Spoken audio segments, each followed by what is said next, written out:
Well, hello everybody. How you doing? Welcome to the IGAA Hope Network. Hope stands for helping others to pursue their endeavors. My name is Philip Carter, and on behalf of the IGAA Hope Network, we thank you all for helping us get started with this network. We have over 9,000 members and counting, on our way to 10,000, and we thank you for your support. Thank you for watching the videos. Thank you for tuning in.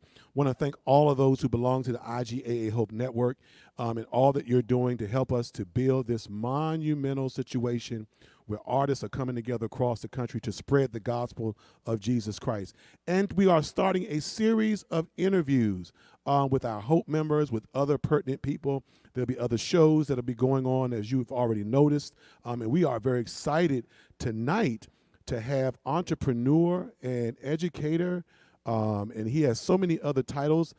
His name is Milton Wallace. And Milton, we welcome you to the Hope Network. How you doing, my friend? I am excited and glad to be here tonight. We're glad to have you, and thank you for joining us. Milton, let me call you Mr. Wallace. Tell us about tell us a little bit about who Milton Wallace is. Well, first of all, I want to let people know that I am a retired educator, Uh-huh. 30 years. I'm married. I don't have any children, but I raised about 10,000 over that time period. So I still have children, even to this day, that I'm working with. Um, like I said, I retired after teaching for 30 years. And at that point, I decided I wanted to do something different. I was going to retire and see the world Mm. and be a travel agent. Well, I did make the travel agent part of it, but in the process of doing that, my father passed. My mom could not live alone. So at that point, I moved back to Texas. I was in Texas, but to East Texas to take care of her and make sure she was okay. I'm an only child, so I didn't have anyone Wow. else. Okay. So at that point, I moved back in and took care of her till her passing in 2017. Well, in the meantime, while I was doing that, friends talked to me about television. And I Mm. was going, I have nothing to do with television, know nothing about television. Why am I doing this? Well, we started the process. I got involved. I really liked it. I really liked the interaction, meeting people. I always did love meeting people. And then All Nation TV came about. And so for the last 8 years, I've been the coordinator and I guess you say the financial director and everything else for the All Nations Television. So I've been doing that. And in the course of doing that, we started showing the music videos. And I got a chance then to start meeting different artists. And I was just concerned about them, when I'd ask them about different people and did they know them and what they, how they, connected with them. And they go, well, no, I don't know who that is. And so I got very concerned because I could see that, they weren't really connected like I thought they needed to be. And I'm always big on connections. And so with that, I started to find out more about the award shows and different things along that line. So I started to get more involved. And over time, I could see the lack of, knowledge and things that were going on and why people weren't being successful. So I said, well, I need to kind of step in and see if I can kind of help out. So now I'm actually, helping to promote a few artists, giving them a little, putting the music out to different places. And on top of that, I'm sending to about 250 now artists around the country and around the world, sharing with them radio stations that they can submit their music to. And when I find out some type of information, I try to share that with them as well, so that way they can be, instead of finding out at the last minute or, at the end of things, they can know ahead of time and prepare themselves. So that's a little bit about me and what I do. That's a lot about you, but let's go back to the beginning. You mentioned to me offline that you were in education. Talk about that. Well, I did not. My mother was an educator, and that was the one thing I did not want to do. I wanted to be a chemist, Hmm. and I love math. So I said, well, I'll do the math. So finally, she convinced me to. She said, well, if just get your teaching certificate. If for some reason you decide you want to do that, at least you'll have it, and you'll be. I said, okay, I'll do that. Well, I did my student teaching. I fell in love with it. I love the children, And I thought, okay, this is what I think I want to do. I had some options to, make way more money. But I realized I wasn't going to be happy in those jobs. So I went ahead and took the teaching position. And I taught math for 6 years. During that time, I became an assistant principal. And then I became principal of a high school. So for Wow. the other 24 years, I was a high school principal. And I enjoyed every minute of it. I loved the kids. It was great. What was the name of the school you were principal of? Well, let's see. I was first principal of a school called Union Hill High School in outside of Gilmer in a community called Betty. It was a small school. Then Hmm. I moved up to Denton, Texas, and I became assistant principal and then principal of Denton High School, Ryan High School. I was principal of both of them. Even at one time, I was principal, probably on the principal, be the principal of two high schools at one time. But I was Wow. principal of both high schools for about a year. How's that? And How's that possible?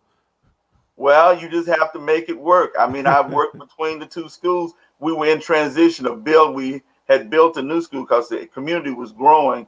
And so then at that point, I moved over to the new school to open it up.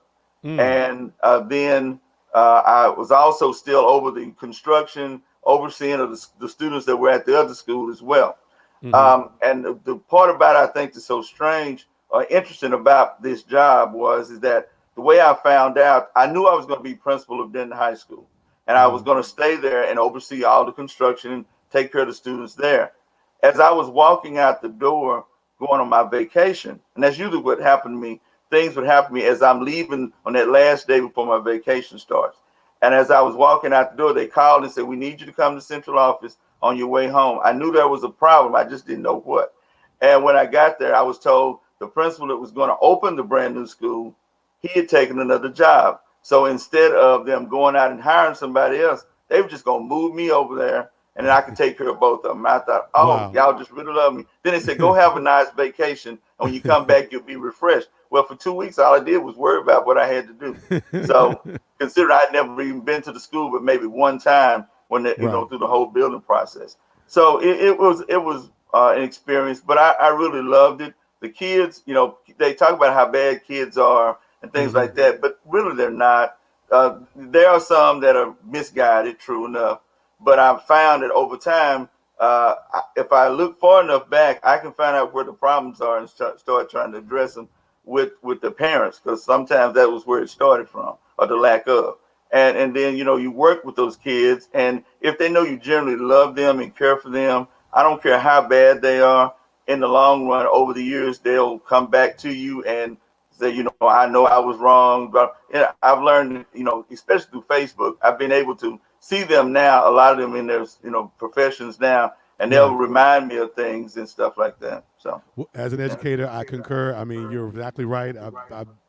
Those stories are heartwarming when you hear them. Right. Let's talk about um, All Nations TV, and then we're gonna go back into the farming and stuff that you and I that you talked about last week that just totally blew me away. Oh, But, yeah. but I All forgot about Nations that. TV is airing where? All Nations TV at the moment is on the internet Uh and it's huh. also on Roku. We are Okay. looking to move into the Amazon, the Fire Stick, and Apple TV and those things. But right now, we've just been working with the Roku. We started Roku back in 2012 when it was brand new. We Mm-hmm. were one of the first stations to step out there and do that. And we decided to do that instead of going into the cable business. We decided we needed to try to be trailblazers and make a difference, and provide opportunities for folks to move forward with technology. So we wanted to do that, and we our platform is set up in such a way that if you are a big ministry or you're a small ministry, we got a place for you there, and we're always willing and trying to find ways to promote and help people to go forward. So, what kind of program are you looking for, and are you airing at this present time? Well, at the present time, we have ministries, of course. We have the ministries you see on all the other networks, TBN and some of the others. We have those ministries on as well. But we're also looking for the smaller churches or the smaller ministries. If they want to be involved, we will give them the opportunity to do that as well, to have the same time slots and things just like the regular ministries. We're also looking for community-based type programs and TV, type shows as well, because we're about the community. We want to, help people grow as a whole. We know people, you go to church enough, they tell you, if you don't straighten up your life, you're going to hell, blah, blah, blah. We already know that. But, we need people. How do you live every day? Right. So we're hoping that we can provide different types of shows that will help people to learn how to live, successfully every day, so that they don't, have to resort to looking at those shows where, you're talking about the mamas, babies, daddies, sister, brother, Right, all that other right. stuff, crap. That we're trying to stay away from those kinds of things, because we're trying to provide wholesome entertainment for that. And then on top of that, the other thing that we're trying to do now more is trying to, highlight the artists that are out there, internationally, national artists around the country. We're trying to give them that platform as well as be a place that they can come and, see their music. People can see them there and know a little bit more about them as well. I think that's wonderful. I want gospel artists, pastors, people with ministries looking to air your programming. If you have videos, quality shows, it's a wonderful. This is a wonderful outlet.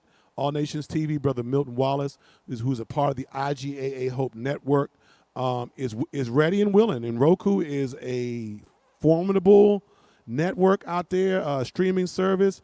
I have Roku on my smart TV, and every smart TV has Roku and Amazon. And so he's doing big things with his channel, and he's looking for material. I found that there are more opportunities out there than people willing to take advantage of. And so this is just another building block for you artists, for you pastor, for a person that has community-based programming. Milton Wallace is here. So, Brother Wallace, why did you decide to get involved in the IGAA Hope Network? Well, I had the opportunity. Well, as I told you, I've always been looking at the different award shows and different things they had going on out there. And I had heard about the IGAA. And then this past February at the Texas Gospel Music Awards that I'm a part of, I got a chance to meet Earl. And once I met him, I said, I need to be there. That was before the pandemic. And I had made plans to come up to be a part of it. And, but because of all those things, that didn't happen. But I signed up for the programs and things that you had for the award shows this year. And I was really impressed. I liked what I saw. I like what you all were doing.